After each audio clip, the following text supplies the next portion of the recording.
board agenda after they've been properly agendized.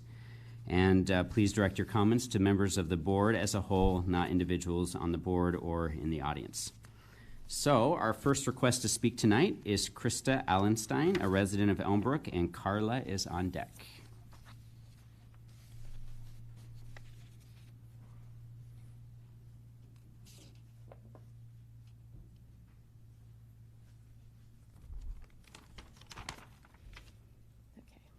Hello, my name is Krista Allenstein.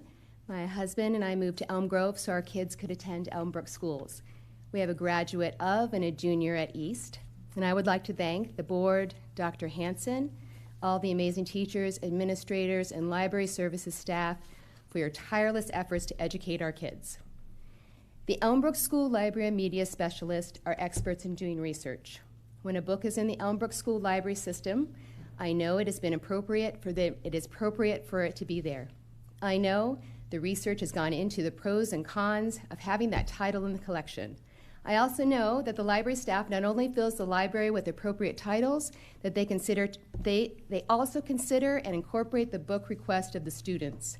And how wonderful is that students know what they want to read in their library. I also believe it is inappropriate to condemn a book without reading it. A book considered for removal should always be subject to a review committee with the possibility of a defense by a person who has read it. Books should not be removed due to a parental complaint without going through such a process. I read 2 of the manga series, Assassination Classroom, the most recently removed series from the high school library. The assassination target is an alien, this alien. This alien who has eaten a part of the moon and demands to teach the worst kids in the school. He challenges them to assassinate him before the end of the year in order to save the planet from destruction. These kids are humanity's last hope. They must follow the rules. They cannot put themselves or any others in danger, and the weapons they use, special BBs and plastic knives, can only harm the alien and no one else. During the process of the story, the kids learn they have value, not as killers, but as chemists, artists, language experts, and mathematicians. They learn how smart they are and how caring. And they also learn not to judge a book by its cover. By removing this series, I think high schoolers not only miss the chance to read well-written and illustrated books, they miss the chance to read something they wanted to have in the library. Books in the manga genre are important. They inspire many kids to start reading and continue to do so. This is not required reading, and if a parent is concerned about their child checking it out, they can certainly prevent their child from doing so. But it is wrong to remove a series out of the reach of everyone. I know, however, the Elmbrook School Library Media Specialists will continue to curate a wonderful space filled with a multitude of titles appealing to our incredible variety of students, despite the increased difficulty of this task. Let us assist them in any way we can. Thank you for your time. Thank you, Krista. Our next request to speak is Carla Furman, a resident of the district, and Beth is on deck. Hi, I am a Brookfield resident and I'm the parent of 3 BC grads and a BC 10th grader. I'm here to support books. Books can be a mirror or a window. Through books, you can learn more about yourself and about the world around you. Those are good things. Those are not things to be feared. Full disclosure, I was an elementary library assistant in Elmbrook 10 years ago. I love books. I love helping people select books. One book I still remember is Recess at 20 Below. That book was a window through which our students got to view life in a different part of the country. None of our students had been to Alaska then. Our students learned things about the world around them through this book. Alaska isn't all just igloos. Alaska gets very little sunlight during the winter. Maybe the winters here aren't so bad. For checkout, students might choose a book about trucks or Korea or cooking or the Titanic. They might choose a book about a big red dog or an empathetic spider or a magic treehouse. They might select books they see themselves in or books that are about something totally different. They might choose a book just because they like a cat with white shoes. The most important thing is that there is a variety of books available. If you want to boost test scores, make it so that students have books they would enjoy reading. Our libraries need to meet the varied interests and learning needs of our students and staff. As a public school system, we are required by law to have unbiased representation in our library collections. Our library books are selected by knowledgeable, experienced professionals, and the books must meet certain selection criteria. If a parent or guardian questions the appropriateness of a particular title, there is a controversial issues policy to follow. Not every book is appropriate for every student. If a parent or guardian doesn't want their student reading a particular book, tell them. You are the parent or you are the guardian. That is your right and your responsibility.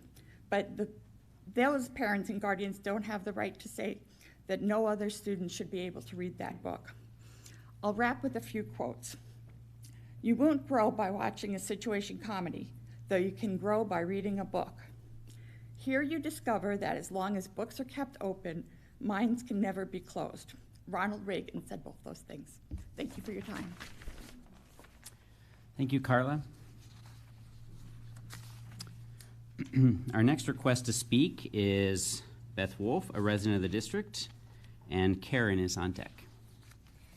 Dr. Hanson and board members, I'm a resident of Brookfield and I have 3 children who have graduated from the schools here. Our nation was founded by a diverse bunch of people, different languages, religions, and values. Diversity was our strength. Today, some of their descendants believe homogeneity is necessary. They do not want to hear or see different values than their own in their community or in their schools. As only their values are right, they try to suppress access to views outside their belief system. This has happened throughout history, but never with good results. Instead of controlling what their children have access to, they are trying to control what every child has access to. They try to ban books from school libraries based on lists they get from national political organizations, not educational ones. They suppose our teens cannot differentiate manga books versus reality, suggesting an alien octopus is synonymous with a real teacher.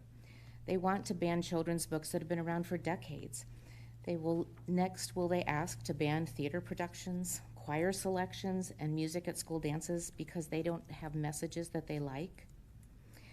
These people undermine and prevent professionals who have obtained bachelor's, master's, and doctoral degrees in education, administration, and mental health from doing their jobs. They do this by exaggerated statements in meetings and on social media, and by general intimidation. It is tiring watching the bullying our dedicated school staffs, our school board, and our kids are enduring. Many give in to avoid conflict rather than fighting back, but that is not how to deal with bullies. Some of these people are running for and trying to influence our current Elmbrook school board, yet their children don't even go to Elmbrook schools. Discussion, collaboration, and compromise are not part of their agenda. They want sound bites and headlines. Our students will not do well academically, mentally, or in life if they are sheltered from everything except rainbows and unicorns. Our students are thoughtful, intelligent, and should be taught to be open-minded, to evaluate and assess ideas. They must successfully collaborate to solve problems in the future. No group can work successfully without these abilities, including the school board. Please, as school board members, be thoughtful instead of reactive as you evaluate the issues being brought forward to you by these groups. If you do not, we will not maintain our top school in the state credentials, but rather will be known for graduating students who are narrow-minded and not prepared for the real world. Thank you. Thank you, Beth. Our next request to speak is Karen Hughes, a resident of the district, and Angie is on deck. Hi, I'm Karen Hughes, no relation to Sam Hughes, and I have been in the district for 42 years. My 4 adult children have all graduated from Brookfield Central, and I am a retired teacher from the district also. As you can see, I have no notes tonight because I'm actually here to tell you a story. A lot of you have heard of an author, a screenwriter, playwright named Ayad Akhtar, who is a graduate of Brookfield Central. And he won the Pulitzer Prize for his play, Disgraced, Pulitzer Prize for drama, back in, it might have been 2013, somewhere around there. The Milwaukee Repertory decided to perform that play, Disgraced, and I went on opening night, and I was thrilled that he was there. in the audience, and he offered to stay for Q&A. One of the questions that somebody asked him after the play was, how did you know you wanted to be a writer or were an avid reader? And he thanked his freshman high school English teacher from Brookfield Central, Diana Durfler. And he said, Diana Durfler impressed me so much because she knew that I had a talent for writing and loved reading books. And one day she took me into her office and she said, all of these books behind me in my personal library, you can have access to. All I ask is that you leave a note on my desk as to what book you took, and when you bring it back, perhaps we can discuss it. Now, I have a feeling that today Diana Durfler might be fired from her job for doing that in the Elmbrook district, or at the very least be put on a plan of improvement. I am hoping that our district gets back to recognizing that we have a very talented library staff. They are the ones that should be selecting books for the shelves, and not parent groups that come in and find various objections to books. When you have a problem with your brakes, you do not go to a cardiologist. When you have a problem with your heart, you don't go to an auto mechanic. When you have a concern about books, you go to your library staff, people who have been trained and educated in library science. And I don't know that our library staff in our district is feeling very supported at this point in time. I would like us to get back to the way things have been, the way things have happened over the past 20 to 30, 40 years since I've been here, and get back to trusting our staff to make the choices on books. Thank you. Thank you, Karen.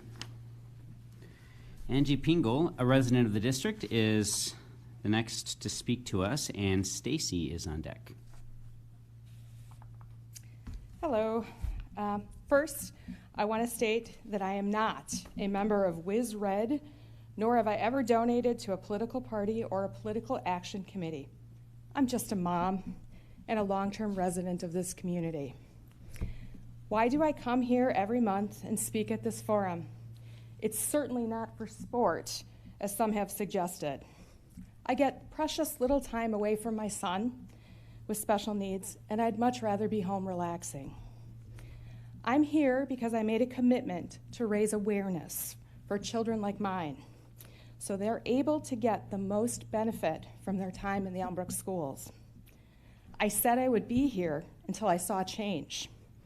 I started this journey during the 2017-2018 school year, and I was usually the only parent in the audience back then. While I did miss some meetings during COVID, that hasn't been my practice. Why?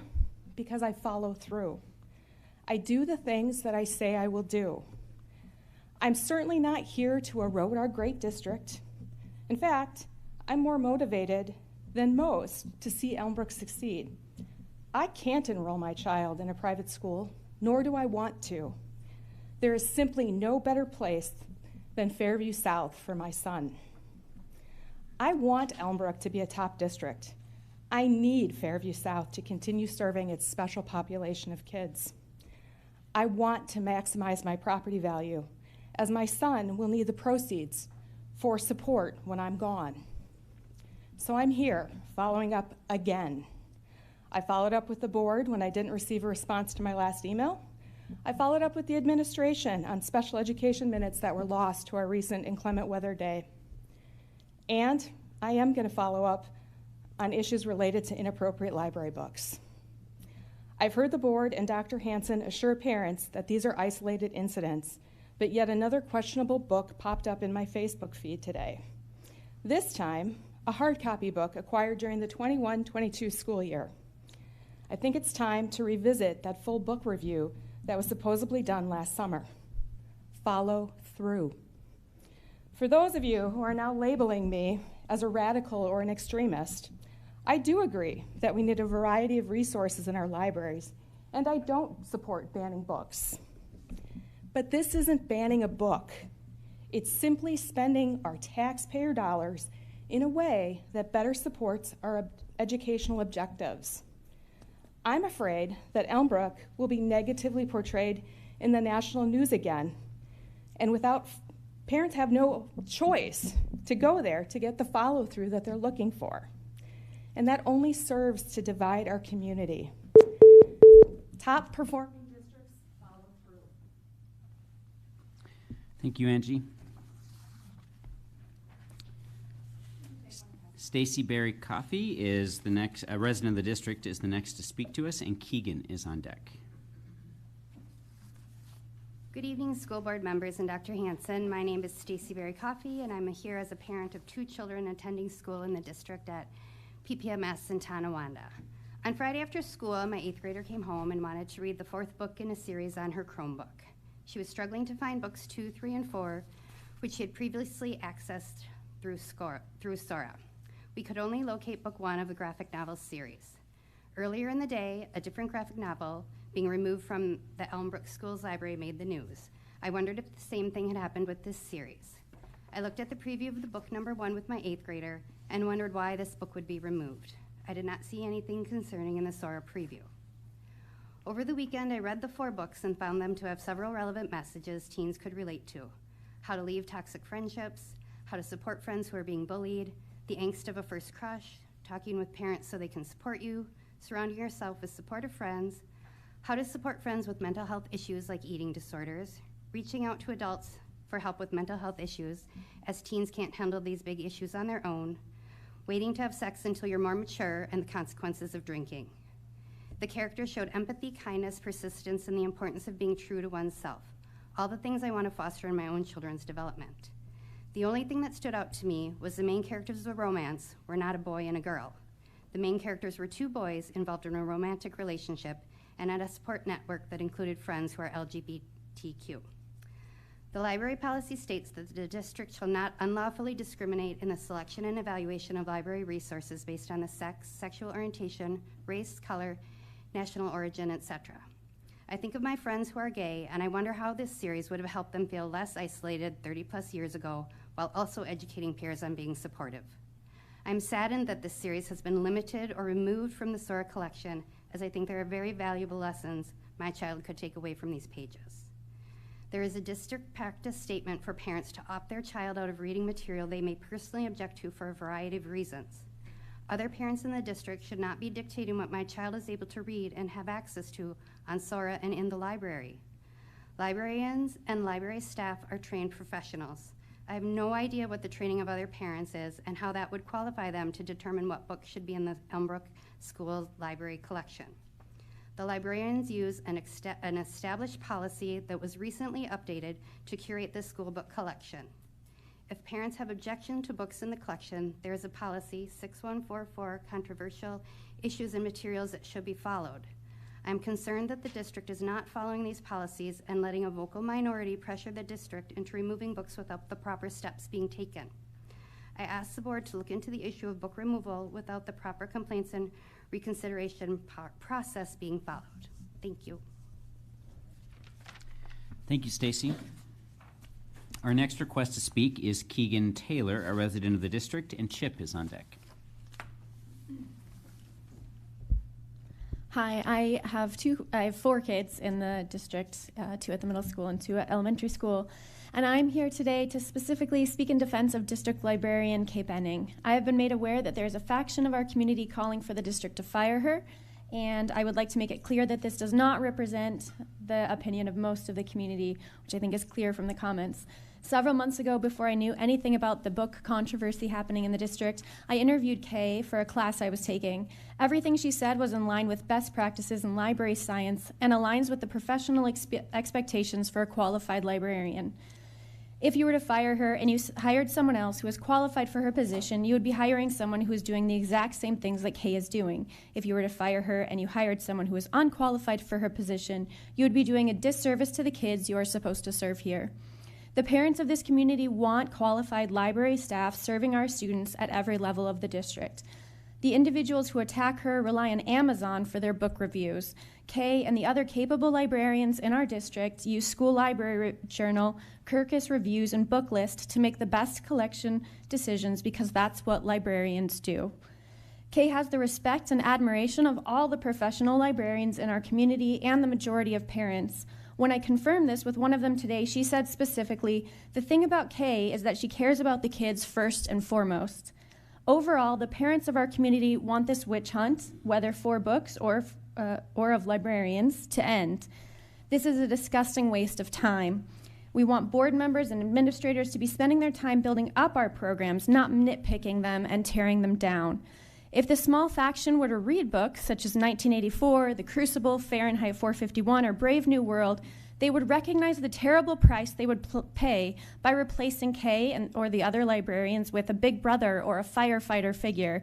We don't want a puppy dog who will pant, roll over on command, and look to them for treats and goodies by crippling our libraries down to the asinine drivel that they seem to require. We want librarians who will partner with us in creating a community of critical thinkers and innovators, just as Kay Benning and her entire team throughout the district have been doing. Thank you. Thank you, Keegan. Our next request to speak is Chip Locke, and a resident of the district, and Sam is on deck. Hello. I just want to address a few comments here. Calling people names, calling them narrow-minded, labeling them will never further a conversation. Books, Alien Teacher, To Kill a Mockingbird, fine. I will never agree to an anal sex book for 11-year-olds. I can't. I'm sorry. That's me. You can call me names if you want. Not going to happen. Now that that's out of the way, I'd like to address the 44% target. I think I found a correlation here. Right around when reading and math started declining, I found a correlation with the students that grew at a 7.6% rate, teachers at 8.7% rate, but administrators grew 87.6%. I think that's the problem. I think that 44% target for reading proficiency, it's abysmal. We have to do better. Thank you. Thank you, Chip. I have a minute left. Sorry.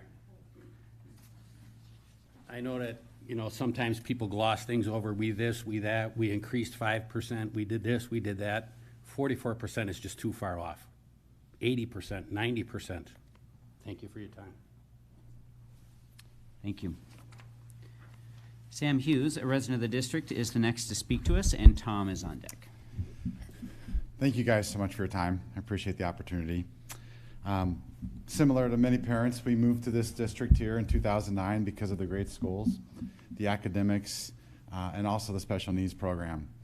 As a daughter of special needs that has been in the district since she was 3 years old, and still currently in the district, and will be in the district for the next 3 years, I just want to say thank you for all the services that she's received and will continue to receive.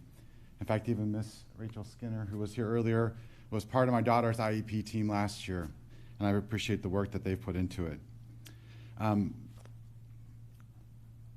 I wanted to also say thank you to the board members, what you guys have done, and Miss Roscoff for stepping down, and the service that she's done over the years.